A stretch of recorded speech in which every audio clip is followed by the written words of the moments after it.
আজ চৈত্র সংক্রান্তি আর এই বছরের চৈত্র সংক্রান্তি আমার কাছে অনেক স্পেশাল, তাই ভাবলাম তোমাদের সাথে একটু শেয়ার করি।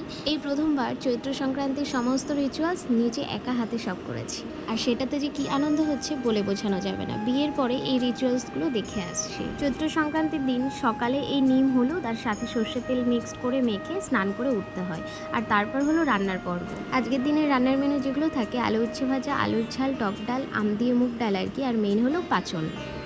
আর তারপর হলো এই নিম পাতা। সকালেই নিম পাতার ডাল, আম পাতার ডাল আর ফুল নিয়ে এসেছিলাম।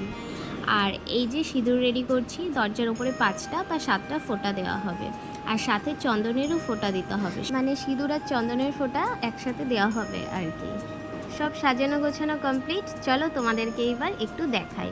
এমন নিয়ম অনেকেরই আছে, কাদের কাদের এমন নিয়ম আছে অবশ্যই জানিও। কিন্তু আরও দুটো নিয়ম আছে। ঘরের বাইরে গিয়ে কাঁচা আম দা দিয়ে কাটতে হয়, আর তুলসী তলায় প্রদীপ দিয়ে মাটির ঘট বেঁধে তাতে ছিদ্র করে জল দিতে হয়। রিসেন্ট হাজব্যান্ডের ট্রান্সফারের জন্য মহারাষ্ট্রে শিফট করার পর থেকে ভীষণ প্রবলেম হয় অনেক কিছুতে।